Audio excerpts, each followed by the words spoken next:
성경 말씀 로마서 8장 35절에서 39절 말씀입니다.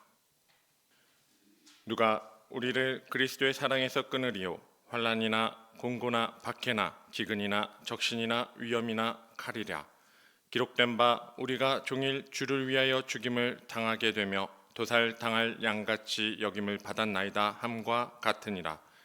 그러나 이 모든 일에 우리를 사랑하시는 이로 말미암아 우리가 넉넉히 이기느니라.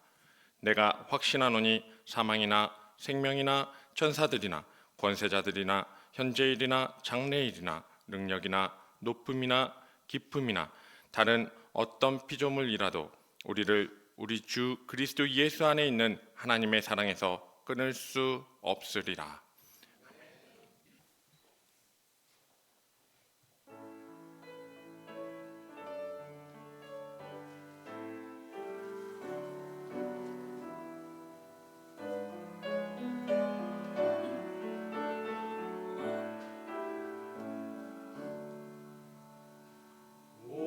신실하신 주 내 아버지여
정확히 이긴다라는 본문의 제목으로 말씀을 나누겠습니다.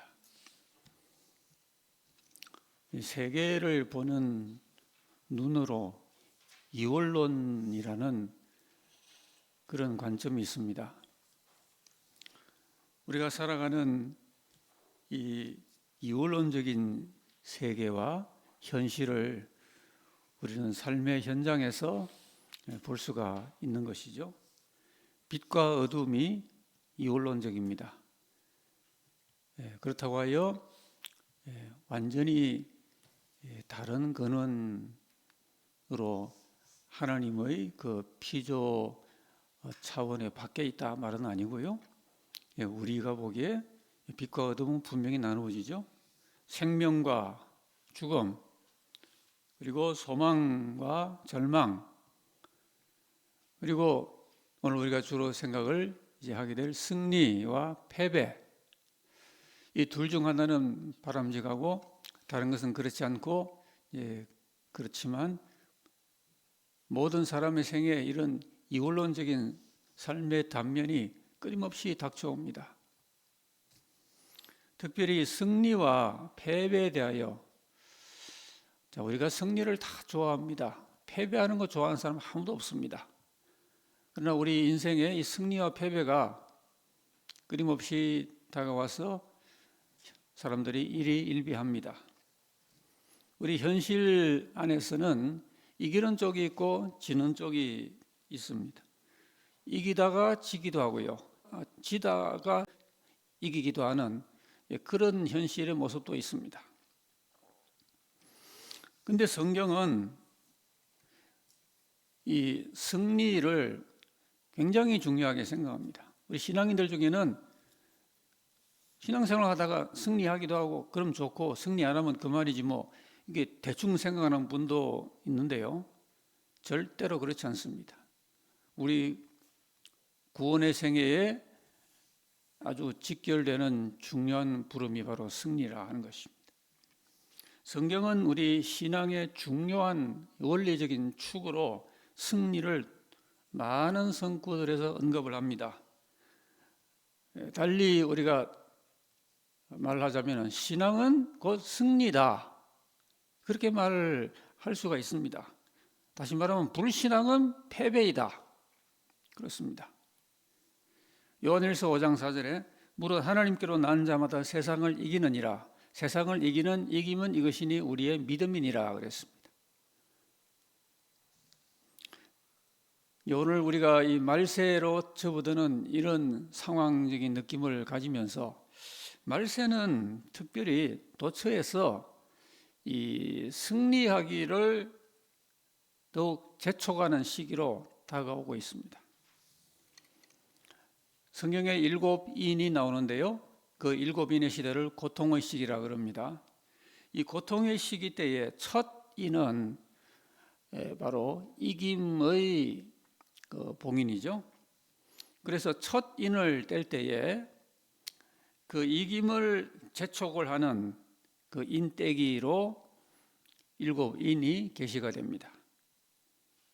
계시록 6장, 이에 내가 보니 흰 말이 있는데 그 탄자가 활을 가졌고 멸류관을 받고 나가서 이기고 또 이기려고 하더라. 이 첫 인을 떼면은 온 세계가 그냥 이기려고 한단 말입니다. 좀 양보하고 져주고 이런 거 없이 정치도 경제도 사회도 문화도 영적 세계도 그냥 이기려고 합니다. 얼마나 세상이 피곤하겠습니까? 오늘 이 첫 인은 우리가 사는 이 시대를 정확히 묘사하는 상징으로 보여집니다. 오늘 전 세계를 보면은 전에 없이 이기려고 혈안이 되어 있습니다. 옛날 물론 경쟁 사회를 인류가 살아왔지만 그러나 이렇지는 않았습니다. 근데 지금은 과거에 동맹국도 없어요. 정치, 경제, 외교, 안보, 과학, 기술 모든 전방위로 온 세상이 전쟁을 방불하는 상태입니다. 여기서 뒤지면은 그만 나라나 민족이나 공동체가 큰 아픔을 겪고요. 그래서 어쨌든 자국이 이기고 자기 그룹이 이기고 그러려고 이기적인 그런 동기로 말미암아 온 세상이 치열하게 이김의 다툼을 싸우고 있습니다. 2000년 전에 오셨던 우리 구주 예수님께서도 십자가 직전에 이김을 강조하시는데, 물론 예수님의 이김의 그 개념은 세상이 이기려고 하는 것과는 다르겠죠. 요한복음 16장 세상에서는 너희가 환난을 당하나 담대하라 내가 세상을 이겨노라. 그렇게 이겨보려고 아둥바둥하는 이 세상을 예수님은 이겼다라고 선포하시는 것. 요한계시록은 이김의 책입니다. 요한계시록에 나오는 7교회 공이 이기는 자에게만 축복이 약속됩니다. 그래서 우리는 기필코 신앙생활할 때 패배하는 신자가 되면 안 됩니다. 양보할 게 따로 있지, 영적인 이김, 신앙의 이김은 절대로 양보하면 안 되는 겁니다. 신앙은 이기는 겁니다. 우리가 달려가는 것은 이기기 위한 겁니다. 그렇다고 남과 비교해서 다른 사람보다 인생이 앞서 나가는 그런 거 아니에요. 하나님 주신 절대적인 부름의 표대를 바라보고 이기는 겁니다. 우리의 평가는 상대 평가가 아니에요. 절대 평가예요. 하나님 앞에서 이기는 거지, 남과 비교해서 좀 요즘 잘 산다, 그런 상대적인 이김을 결코 의미하는 바가 아닙니다. 성도의 신앙의 생애는 살다가 언젠가 주님을 만나면 주님 은혜를 베풀어 주시는 일생을 살게 되어 감사드리며, 또 우리 모든 살아왔던 그 생애가 이기는 생애였습니다. 모든 게 은혜였습니다. 이기는 생애를 살도록 은혜 주신 것을 감사합니다. 이렇게 인생 보고를 드릴 수 있어야 되겠다 하는 것입니다. 성경은 전체가 구원의 책입니다. 근데 성경은 구원론을 말합니다. 성경의 가장 중요한 우리에게 관련된 교리는 역시 구원론적인 교리입니다. 우리가 이 성경을 통하여 구원론적 교리를 잘 이해해야 됩니다. 이것이 가장 근본이기 때문입니다. 사도 바울은 디모데에게 내가 어려서부터 성경을 알았나니 이 성경은 능히 너로 하여금 그리스도 예수 안에 있는 믿음으로 말미암아 구원에 이르는 지혜가 있게 한다. 성경이 구원에 이르는 지혜가 있게 하는 겁니다. 성경 전체가 구원론적인 성경이에요. 그런데 이 성경 구원론의 집약서인 그 로마서의 그 중에도 핵심이 바로 8장 본장입니다. 오늘 이 장은 이 구원론을 이김의 법칙으로 열고 있고요, 이김의 선언으로서 이 장을 맺고 있습니다. 그래서 이 승리는 구원으로 시작이 되고 구원으로 이루어지는 승리입니다. 그러니까 구원의 물에 들어서지를 않으면 이 승리는 없는 것입니다. 복음으로 말미암아 주어지는 이 구원을 얻지 못하고 있다면 그 자체가 패배입니다. 구원은 곧 승리자가 구원을 받는 거니까요. 구원과 승리는 같이 옵니다. 그리고 함께 나아가는 것입니다. 진정으로 구원된 사람의 그 인생은 하나님께서 승리로 설계를 했습니다.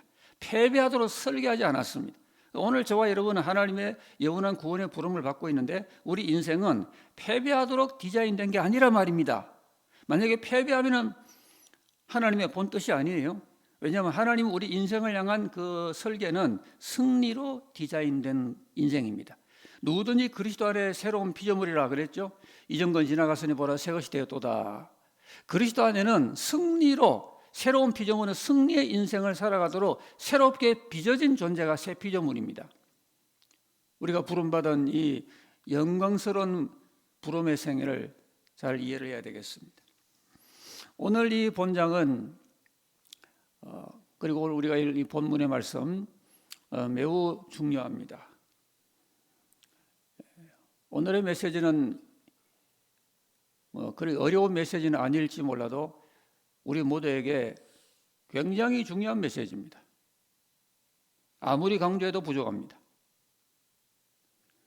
이런 메시지는 한 번 듣고 잊어버리시면 안 되고요.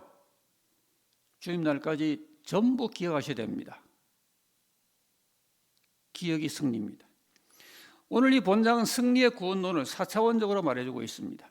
이 4차원적 구원론을 본장이 말하는데 이것을 잘 삶 가운데 깨닫고서 적용을 하셔야 됩니다. 너무도 요긴한 하나님께서 우리를 구원하시는 그 구원의 섭리가 4차원적이다. 자, 첫 번째 차원은 그리스도 안에서 출발합니다.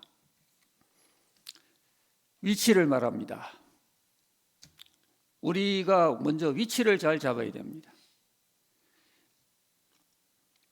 전쟁에서 승리하려면 좋은 위치부터 잡아야 되죠. 이 세상에서 구원과 승리를 얻으려면 예수 믿는 사람들이 하나님의 구원을 늘 누려 나가고 승리하는 삶을 이루어 나가려면 위치가 우선 출발점이 잘 잡혀야 됩니다. 그 위치에 대하여는 2장 1절이 우리에게 잘 알려주고 있습니다. 우리가 있어야 될 위치, 현재 확인할 위치가 뭔가? 그러므로 이제 그리스도 예수 안에 있는 자에게는 결코 정잠이 없나니라고 했습니다. 그리스도 예수 안입니다. 구원과 승리는 그리스도 밖에서는 없습니다. 한 나라 안에 치외법권이라는 게 있죠. 그 국제기구의 직원이나 외교관들은 그 나라의 법의 관할권에서 면제되는 특권을 치외법권이라고 그러죠. 한 나라의 외교관도 그런데 십자가에서 구원의 공로를 다 이루신 예수님 안은 이 우주에서 유일한 치외법권적인 자리입니다.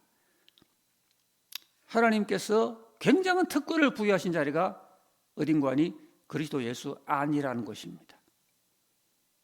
여기 벗어나면은 절망이고 멸망이에요. 여기 있으면은 결코 정잠이 없다 그랬어요. 그리고 이 위치가 얼마나 중요합니까?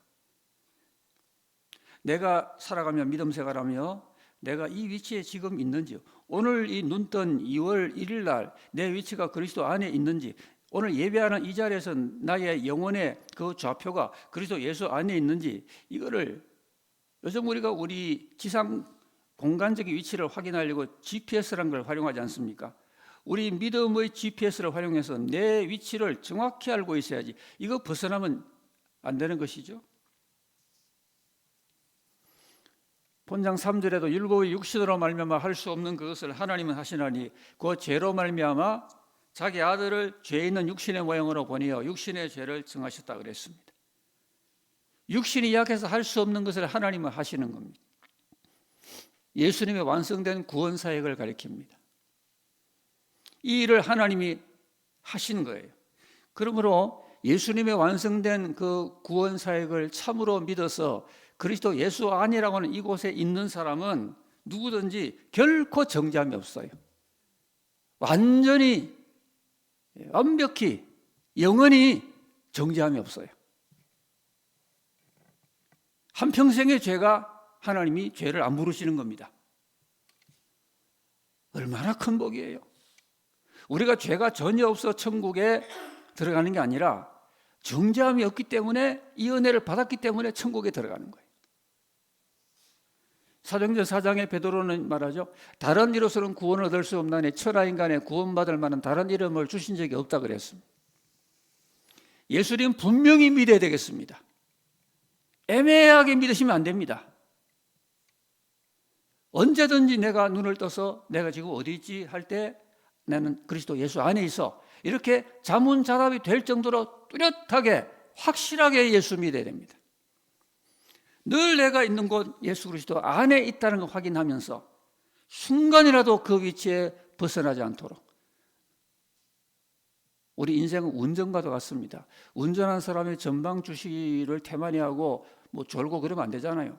적어도 길가에 좀 쉴 때는 잠깐 졸음을 눈 붙이더라도 운전대를 잡는 동안에는 절대로 졸면 안 되죠. 내 위치가 영적 GPS로 예수님 안에 있는지를 1초도 100m를 1, 2초 안에 달리는 차 안에서 딱 1초만 눈 감으면 위험하잖아요.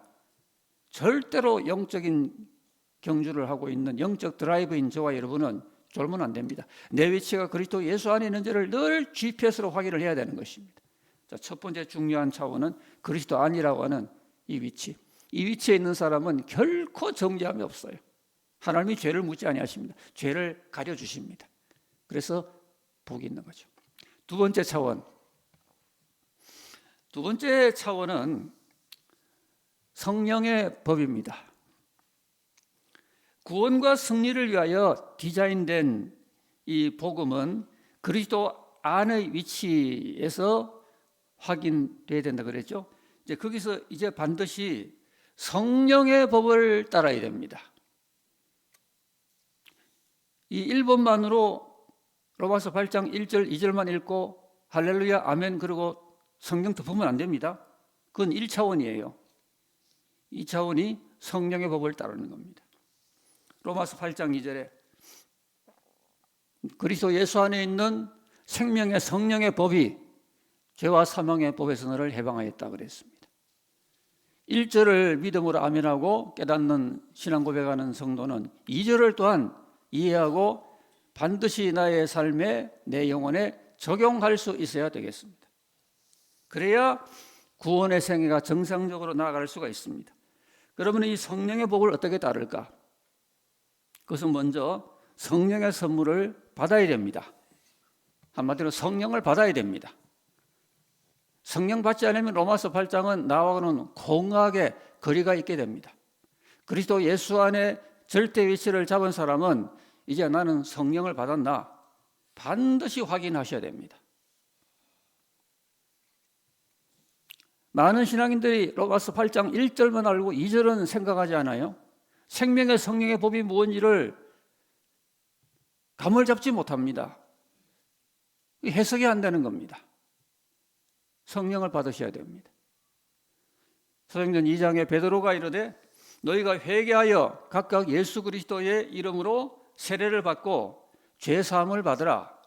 그리하면 성령의 선물을 받으리니. 오순절에 모인 사람들에게 베드로가 전한 전도예요. 이 전도할 때 오래 믿은 신자에게 하는 말이 아니에요. 전도를 위하여 현장에 모인 그 유대인 불신자들에게 베드로가 한 메시지입니다. 세례받고 그리고 죄 사함을 받으라. 그러면은 성령을 선물로 받게 되어 있기 때문에 성령을 받은 것을 확인하여라. 그런 말씀이죠. 믿고 세례받았고 그 다음에 죄 사함을 우리가 받았다면은 경험을 해야 되는 것이 바로 성령 세례입니다. 언제요? 믿고 세례받을 때, 믿고 세례받고 죄 사함을 내가 받았다고 깨달아지는 순간에 더불어 확인해야 될 게 성령을 받았는가. 사도행전 19장 2절에 바울 사도가 에베소 교회를 방문했습니다. 거기 한 12명의 교인들이 있었는데 바울 사도가 물어봤습니다. 너희가 믿을 때 성령을 받았느냐? 그 말은 예수님 믿을 때, 믿고 세례 받을 때, 죄사함 받을 때 성령을 받는 것이 복음이다. 그런 말이죠. 우리가 회개를 점검하고요, 죄사함을 점검하고, 그리고 성령의 약속을 믿고 구하여 성령 세례를 받으면은 거듭남을 하나님이 허락하시고 새롭게 하여 주십니다. 그때 사람이 새로워지는 겁니다. 달라지는 겁니다. 그때 예수 믿는 성도가 변하는 거예요. 성령을 받아야 변하는 거예요. 옛 습성을 끊어버릴 수가 있고요. 평생 짓던 죄를 끊을 수가 있는 거예요. 이때 생명의 성령의 법이라 그랬어요. 죄와 사망의 법에서 해방한다 그랬어요. 오늘 적지 않은 신앙인들이 이 두 번째 2차원적인 이 성령의 법의 차원을 이해를 잘 못하십니다. 그리고는 그걸로 다 끝나는 게 아니에요. 성령을 받았다고 성령의 법이 완성되는 게 아니라 이제는 그 성령을 따라 걸으셔야 됩니다. 육신을 따라 걷지 아니하고 성령을 따라 걸으셔야 됩니다. 본장 4절이 그렇게 말하죠. 육신을 따르지 않고 성령을 따라 행하는 우리에게 율법의 요구가 이루어진다 그랬습니다. 성령을 따라 걸으셔야 됩니다. 이게 되어야 됩니다. 저와 여러분이 그리스도 안에 있고 성령을 받았다면 성령을 따라 걷는 이것이 가능해져야 진리해집니다. 나는 내 육신을 따르지 않고 성령을 따르는 방향 전환이 확실한가 점검해 보아야 되겠습니다. 성령의 법에 지배를 받고 성령의 법에 인도를 받고 하나님의 영의 그 이끄심대로 순종하여 따라감으로 영적인 해방이 실감나게 경험되는 겁니다. 지난 한 주간은 성령을 따라 걸어오셨습니까?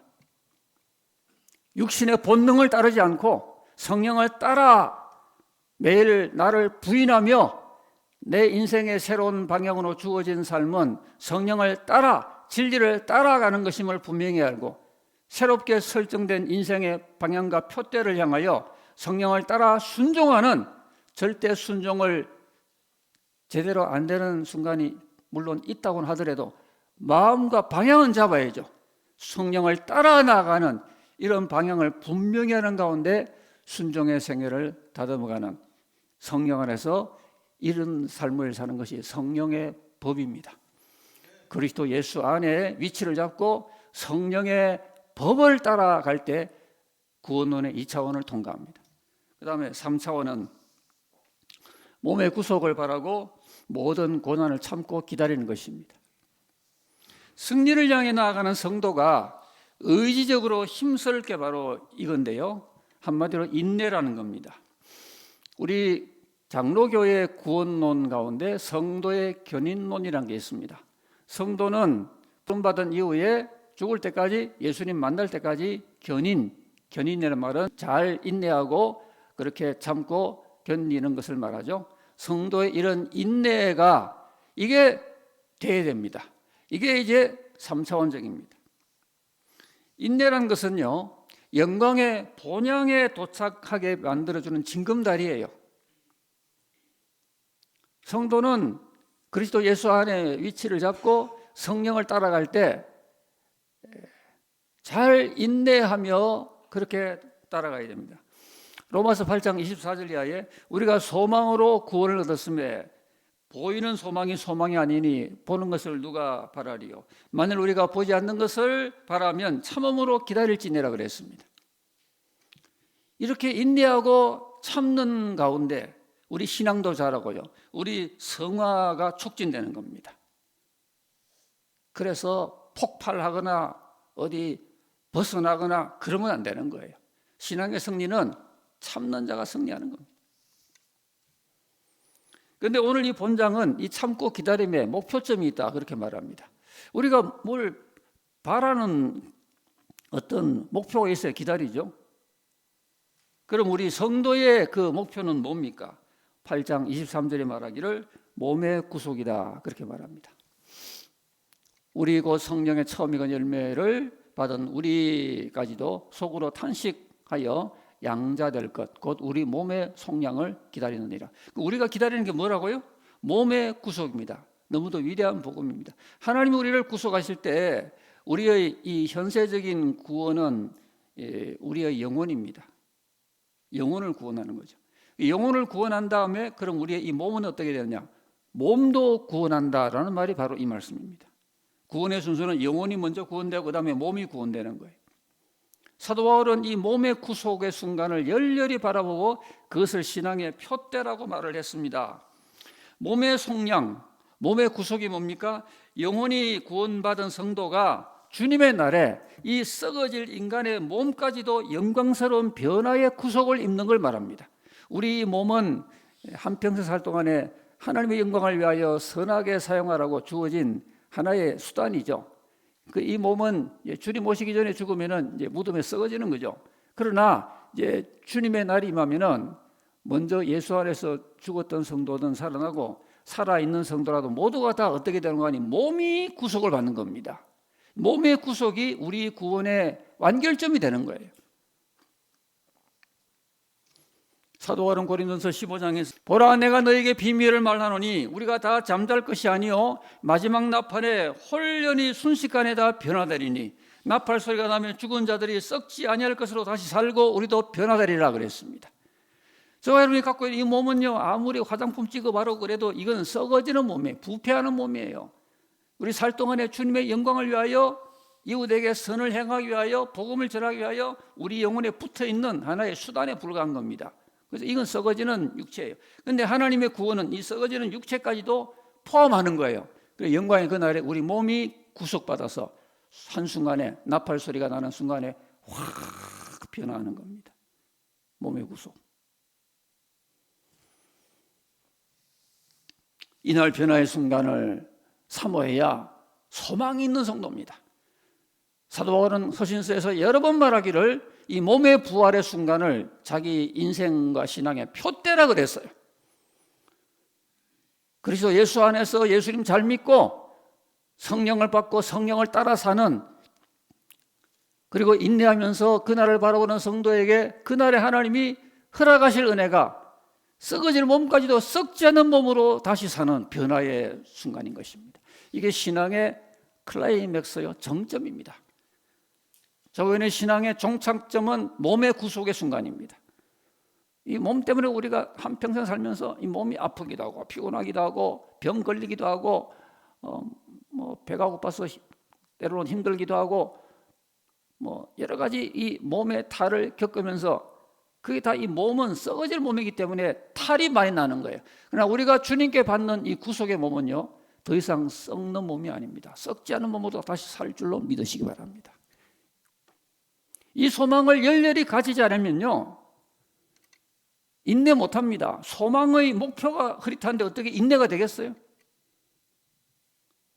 우리 교회는 요한계시록을 가르치는 이유가, 특별히 중점적으로 반복에 가르치는 이유가 여기 있습니다. 우리 성도의 목표점이 무엇인지 알아야, 그래야 우리가 헤매지 않죠. 차를 타고 거리에 나왔는데 어디로 갈 것인지 내비 목표가 없으면 그 차는 어디로 가야 되겠어요? 그래서 엉뚱하게 신앙생활이 자꾸 옆으로 새기도 하는 이유가 거기 있는 겁니다. 저와 여러분의 분명한 목표는 물론 예수님 재림의 날이에요. 그때 우리 몸이 어떻게 된다고요? 영광스럽게 변화하는 겁니다. 다시는 죽지도 않고 다시는 썩지 않을 영광의 몸으로 한순간에 확 변화하는 거예요. 그리고는 공중으로 들려 올라가는 것입니다.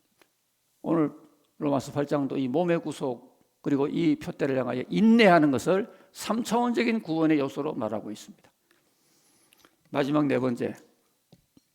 이 마지막 네 번째는 우리의 구원을 성경적으로 100% 확신할 수 있게 만들어주는 절대 100% 구원 확정의 근거입니다. 그것은 모든 일이 합력하여 선을 이루게 하시는 하나님의 뜻과 인도하심과 역사입니다.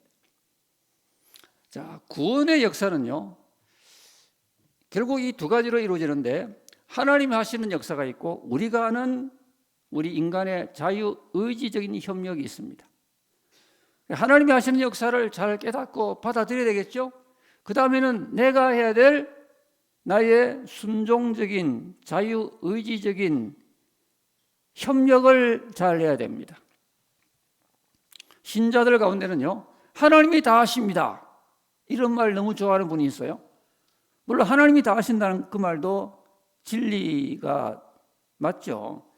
그런데 하나님이 다 하십니다 라는 말만 알고 진리의 다른 면을 알지 못하면 역시 큰일 나게 되는 거죠.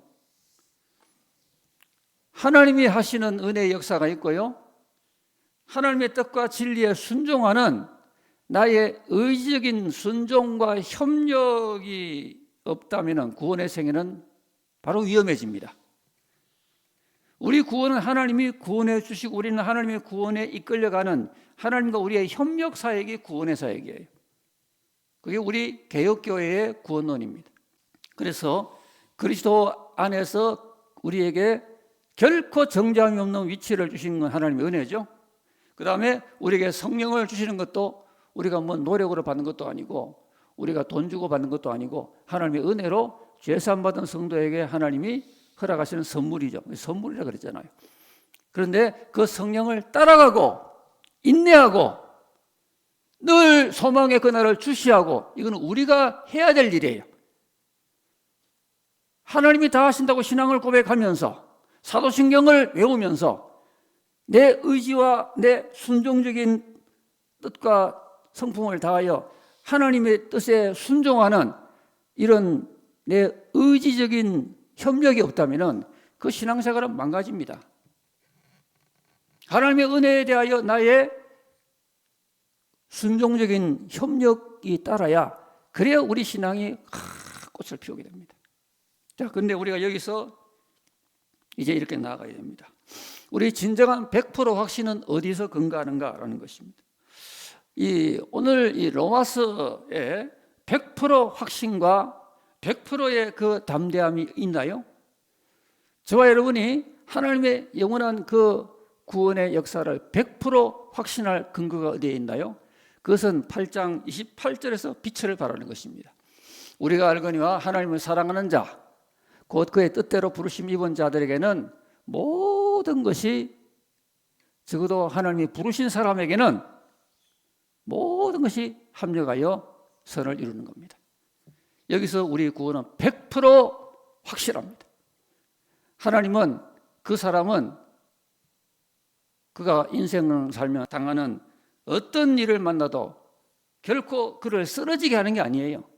하나님의 부름받은 사람은 겉으로 볼 때는 그게 괴로운 일 같고 심지어 불행한 일 같고 그래도 그것조차도 합력해서 선을 이루도록 하나님이 합력하는 역사를 절대적으로 그에게 베풀어 주기 때문에 하나님께서 절대적으로 합력의 선을 이루어주는 사람은 100% 천국 갑니다.